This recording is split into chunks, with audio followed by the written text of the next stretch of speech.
Dieu, sagesse de Dieu. Sagesse de Dieu, Hosanna. Hosanna, alléluia. Gloire à Jésus-Christ.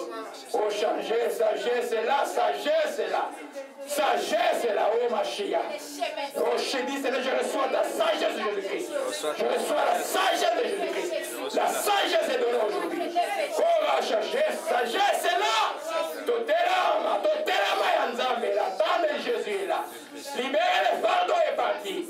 Le fardeau est parti. Oh Seigneur, merci pour mettre tout le fardeau à ce matin. Alléluia, sois loué et sois exalté. Alléluia. Le vivant, oh Maracha chante, ça chantera beaucoup. Ça chantera beaucoup. Alléluia, alléluia, gloire à toi Seigneur, que ton nom soit béni. Remuez tout dans la joie, remuez tout dans la joie. Alléluia. Amen, amen, le Seigneur est bon, alléluia. Oh, il y a beaucoup d'absents aujourd'hui. Les absents ont toujours tort. Alléluia. Et j'ai dit, on est allé quelque part. On puisse vous raconter ça. Amen. Ces gens-là, ils ont gêné. Ce n'est pas moi qui ai gêné. Ils ont gêné pendant 21 jours. Ils nous ont simplement invités pour démarrer leur prière de jeûne dans cette église et puis les clôturer. Ceux qui étaient là ont vu ce que Dieu a fait. De tangibles et de visibles. Alléluia. Ils sont rentrés. Il y a ma soeur qui joue le piano et la journée me dit, parce que je sens un peu fatigué, je dis, tu viens. Parce que le service de Dieu, tu auras des surprises là où tu n'as pas envie d'aller. Tous les cultes ont été modélés à cause du piano par la grâce de Dieu de ce que Dieu a fait. Ils ont préparé, nous on était comme des instruments de Dieu. On n'a pas vu le puissant de Dieu se manifester, même ici, là, comme ça. Ma soeur, est-ce que c'est pas vrai? Alléluia. Amen. C'est pour nous dire simplement, mes bien-aimés, que les choses de Dieu se préparent toujours. Et ils se sont bien préparés. Ils nous ont simplement invités. Mais Dieu nous a utilisés pour les bénir grandement et puissamment. Amen. J'ai mis l'enseignement sur le site, mais mon fils, quand l'onction l'a touché, il a laissé la caméra, il s'est mis à prier, il a pu filmer les restes des choses qui ont continué. Je comprends, il faut une bonne leçon. Alléluia. Mais chaque fois que je vais quelque part, j'ai besoin d'un backup, j'ai besoin de quelqu'un pour prier derrière moi. Tout le temps. C'est le premier travail que j'ai fait dans le corps d'écrit. Je priais pour mon pasteur tout le temps qu'il ouvrait la bouche quand il terminait à prêcher. Moi, j'étais en train de prier pendant près de 10 ans. Alléluia. Gloire à Jésus-Christ. Le Seigneur est bon. Amen. C'est un jour de joie aujourd'hui, un jour de paix. Alléluia. Les absents vont avoir grandement tort aujourd'hui. Parce que nous enseignons quelque chose de très, très important qui porte beaucoup à confusion dans le corps de Christ. Je suis dans ce monde où le monde occidental, où les fast-food sont partout, tout est rapide, tout se fait rapidement. Amen. Et vous allez voir encore, même Dieu, on le sert rapidement ici. Mais Dieu n'aime pas qu'on puisse le servir rapidement parce que Dieu, c'est un Dieu qui sait faire attendre les gens. Alléluia. C'est le même de l'adoration, mais de ta prière personnelle, quand tu as commencé pendant les 20 premières minutes, de fois tu te sens lourd. C'est vers les 58e minutes de ton heure de prière et tu commences à sentir la présence de Dieu devient intensive. Dieu aime se faire attendre. Alléluia. Gloire à Jésus-Christ. Alléluia. Alors le message que je vais donner aujourd'hui, c'est quelque chose de très important. Des fois, on peut enseigner d'une manière corrective, mais aussi des fois pour défendre la doctrine. Alléluia. Parce qu'il y a beaucoup d'hérésies qui courent dans la ville et même partout. Vous allez voir ce qu'on appelle les priorités des chrétiens. Je vais parler des priorités des chrétiens aujourd'hui. Alléluia. Vous savez que quand on parle de priorités, dans mon domaine, dans un domaine, par exemple, dans les choses du monde, qui agit dans les moments de crise et de catastrophes, tu vas te retrouver avec 10 choses importantes. Toutes les choses sont extrêmement importantes. Tu dois pouvoir prioriser les choses. Tu dois pouvoir chercher qu'est-ce qu'ils doivent faire en premier pour que les restes soient bien. Dans tous les domaines, quand tu es dans un domaine de crise, à un moment donné, il faut chercher les priorités. Alléluia. Un de mes fils m'a venu me poser des questions. Je l'avais invité d'aller quelque part. Il dit non, parce que la priorité, il m'a donné une définition de priorité qui m'a laissé vraiment triste. Et je vais commencer l'enseignement sur 2 dimanches, ou même 3. Vous allez voir que c'est aussi profond que ça.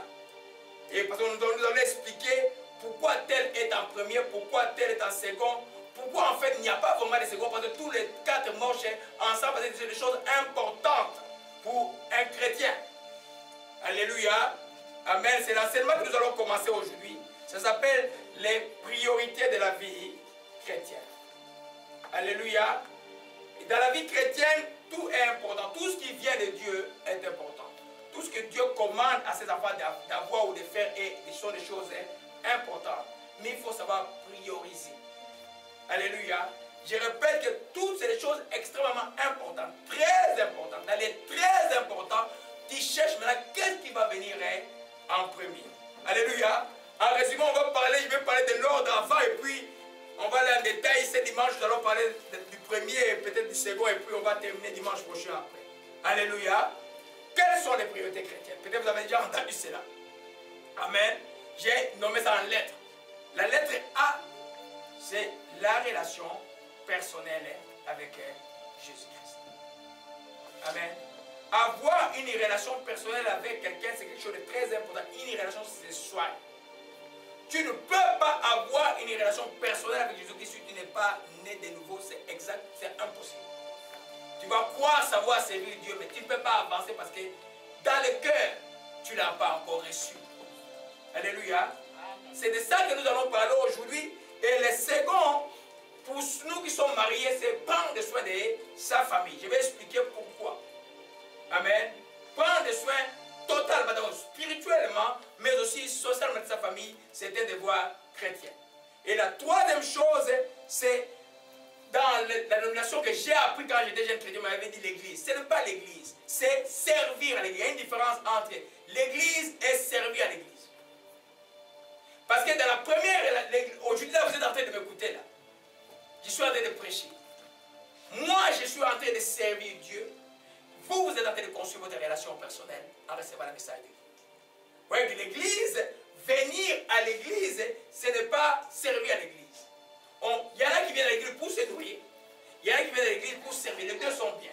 Quand tu viens pour te nourrir, ça entre dans ta relation personnelle. Si tu n'as jamais eu un enseignement sur la sanctification, comment tu seras féminin dans le domaine de la sanctification? Si tu n'as jamais eu un enseignement sur l'idolâtrie, comment tu seras féminin dans le domaine de l'idolâtrie? Si tu n'as jamais eu un enseignement sur l'amour du prochain, c'est à l'église que tout se passe. C'est pourquoi j'ai été quatrième, ce n'est pas comme communément écrit l'église, mais plutôt les liturges, les services à l'église.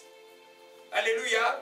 Et le point D, c'est les responsabilités sociales, travailler, prendre soin socialement de sa famille. Alléluia. Nous allons commencer aujourd'hui avec le tout premier qui est simplement la relation personnelle avec Jésus-Christ. Vous voyez que moi, j'ai 8 enfants. Je peux voir parmi mes enfants, il y en a qui sont nés de nouveau, il y en a qui viennent d'être nouveaux, il y en a qui ne sont pas encore nés. Je crois que maintenant, tout le monde commence à recevoir Christ. Mais ce n'est pas tout le monde qui a reçu Christ de la même manière.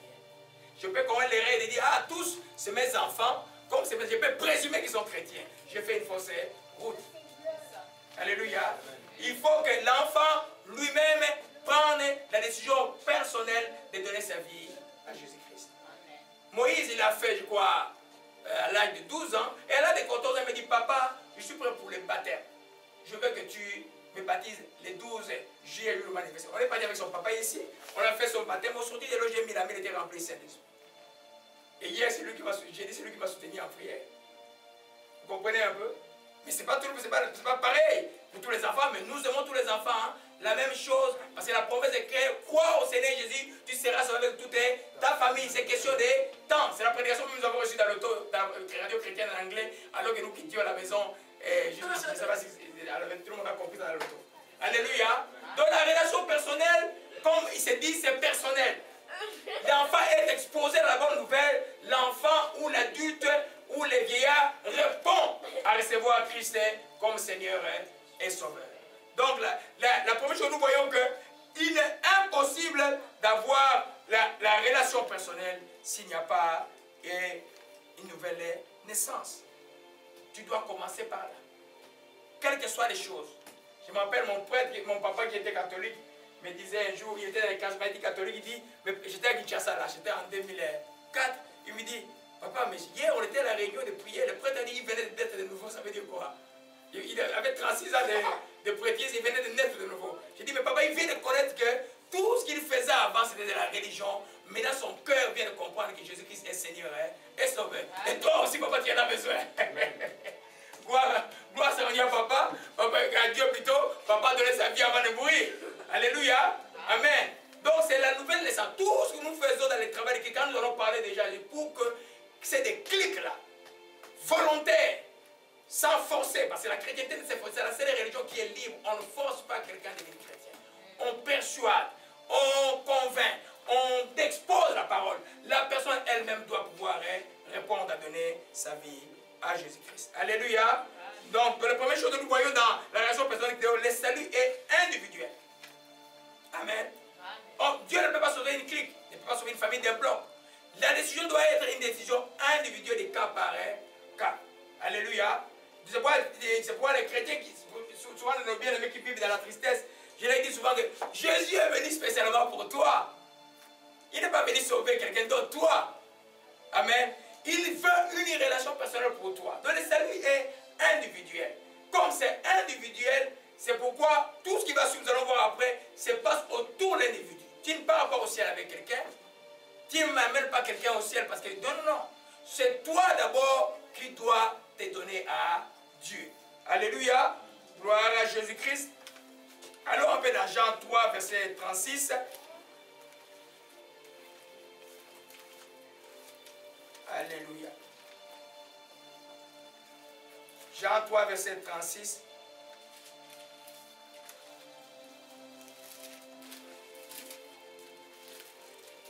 Oh, gloire à Jésus-Christ.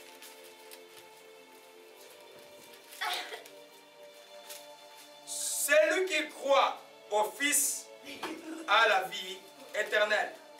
Celui qui ne croit pas au Fils ne verra point la vie, mais la colère de Dieu demeure en lui. Amen. Celui qui croit au Fils, celui qui croit à Jésus-Christ de Nazareth, celui qui est né de la Vierge Marie, conçu par le Saint-Esprit, selon la volonté de Dieu le Père, celui qui a été crucifié sous Ponce Pilate, celui qui a été enseveli pendant 3 jours, qui est ressuscité grâce à la droite de Dieu le Père, celui-là, il est enfant de Dieu. Peut-être qu'il n'est pas mûr, peut-être qu'il est encore charnel, peut-être qu'il ne comprend même pas, mais un jour, il a pris la décision de son propre cœur de donner sa vie à Jésus-Christ. Parce que quand on parle de nouvelle naissance, quand quelqu'un est né de nouveau, il est un bébé.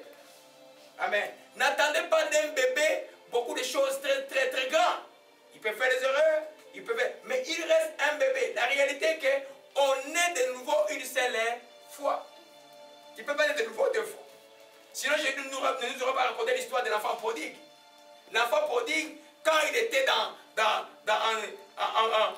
de subir les conséquences de son acte de désobéissance, en train d'envier la nourriture du cochon, il a dit, je retournerai vers mon père. Pourquoi il a appelé Dieu mon père? Parce que la filiation, quand tu es né de nouveau, elle demeure. Tu peux la rater, tu peux rater. Ta vie est là, si tu arrives, tu meurs aujourd'hui, et que tu n'es pas en position d'obéissance, là tu vas avoir des problèmes avec Dieu. Mais tu as toujours le temps de revenir devant Dieu. C'est pourquoi il n'y a pas de place pour la culpabilité pour les enfants de Dieu. Quel que soit le lieu d'erreur que tu as commis dans la vie, quand tu reviens, il n'y a pas de culpabilité. C'est pourquoi j'aime la chrétienté. C'est là que je dirais, je n'aime pas le bon religion, mais c'est la religion la plus libre qui soit. Je vous ai toujours dit que s'il y avait la culpabilité, moi j'aurais plein de bébés sur mon dos en train de me ronger le dos là. Amen. Je ne serais pas capable de me mettre debout ici là. Alléluia. Je vous ai dit pourquoi ça. Alléluia. Mon passé, ton passé à toi n'a aucune importance. Amen. Alléluia. Le plus important est que tu retournes sur le chemin. Alléluia. Gloire à Jésus-Christ. Amen. Donc le salut est individuel. Comme c'est individuel, tu dois être responsable de ton salut.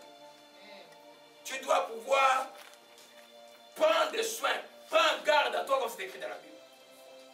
Il n'y a personne d'autre. Moi, je peux te persuader.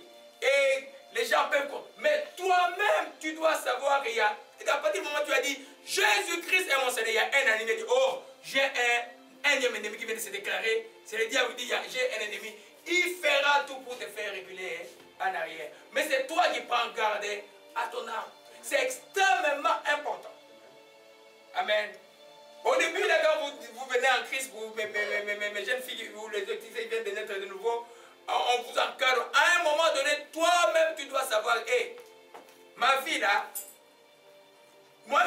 reçu de donner ma vie à Jésus-Christ. Il a fait sa part, Dieu a fait sa part, moi je dois faire ma part maintenant. Amen. Dieu a déjà fait sa part, nous devons faire notre part. Alléluia. Amen. Alors un peu voir un peu cette responsabilité. Nous sommes dans la relation personnelle. Tu dois être responsable de ta relation personnelle. Alors un peu, apprenons Philippiens 2. Gloire à Jésus-Christ.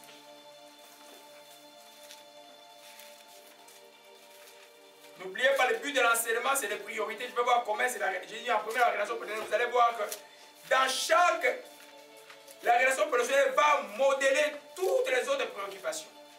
Si ta relation personnelle n'est pas bien, prendre soin de la famille ne sera pas bien. Si tu n'es pas marié, ton service aussi à l'église ne sera pas bien. Même toute ta relation avec Dieu ne marche pas, tous les restes ne vont pas marcher. C'est pas nous mettons ça en premier. Amen. Philippiens chapitre 2, je prends rapidement. Alléluia. Gloire à toi, Jésus-Christ, que ton nom soit béni et soit exalté. Alléluia. Alléluia. Gloire à Jésus-Christ. Nous lisons à partir du verset 12. Ainsi, mes bien-aimés, comme vous avez toujours obéi, travaillez à votre salut avec crainte et tremblement. Non seulement comme en ma présence, mais plus encore maintenant que je suis absent. Car c'est Dieu qui produit en vous les vouloir et les faire selon son bon plaisir. Alléluia. Voyez, travaillez à votre salut. Amen. Amen. On a vu, pour ceux qui connaissent un peu le salut de l'âme, quand j'ai enseigné sur ça, le salut de l'âme, il est progressif. Le salut de l'esprit, vous avez reçu votre Seigneur, le jour où vous l'avez reçu, vous êtes enfant de Dieu. Mais pour que votre âme grandisse dans le Seigneur, ça demande votre travail à vous. Amen. Vous devez, le salut de l'âme, il est progressif. Travaillez, il dit, avec crainte et tremblement. C'est-à-dire, ce n'est pas quelque chose, ton salut, ce n'est pas quelque chose que tu peux jouer avec. C'est la meilleure chose que Dieu a reçue dans la vie et tu dois pouvoir les garder, ne pas permettre à qui que ce soit de venir te distraire. Alléluia. Pourquoi, tu vois un peu, je tombe, tu vois dans les pièges. Ouais, les gens, par exemple, qui étaient là les jeudis, quand ils vont me voir quelque part, il y en a peut-être qui vont venir ici, je vais chez ce pasteur là parce que quand il va prier chez moi, il y aura des choses qui vont se passer. Mais si toi, ton cœur, tu n'es pas préparé, je peux prier pour toi 100 fois, 1000 fois, il n'y aura rien. Amen. Alléluia. On veut même chasser des démons en toi. Si toi, tu ne travailles pas à ton salut, tu ne peux pas garder ton cœur. Oh, c'est 7 démons qui vont partir. Ils vont venir, il y a 7 autres qui vont venir. Tant que ça va être pire que la première, parce qu'il y aura encore 7 démons autres qui vont venir en toi parce que tu n'as pas pu garder ton cœur ou ton salut. Il faut travailler, il faut des responsables de son âme. Alléluia. Alléluia. Donc, c'est comme je disais, c'est un bébé. En fait, les chrétiens, c'est un bébé. Mais un bébé qui lui-même cherche le biberon à boire. Amen. C'est un bébé qui sait trouver où se trouve le biberon. Alléluia. Amen. 1 Pierre 2, allons-y rapidement dans 1 Pierre 2, verset 2. Amen. Nous voyons toujours comment tu te responsabilises par rapport à ton salut. Alléluia. Il y en a qui lisent la Bible, ils lisent juste la Bible dimanche. Et puis, même la Bible encore dimanche prochain. Mais tu ne vas jamais grandir. Hein? Alléluia. Alors, dans 1 Pierre 2, je vais vous montrer quelque chose rapidement. Gloire à Jésus-Christ, que ton nom soit béni et soit exalté. Alléluia. Alléluia. Oh, ma chikamara wakaya. 1 Pierre plutôt. 1 Pierre. Alléluia. 2. Verset 2. On peut commencer au verset 1. Rejetant quoi toute malice, toute ruse, la dissimulation, l'envie et toute médisance, désirez comme des enfants nouveau-nés, les laits spirituels et purs, et que par lui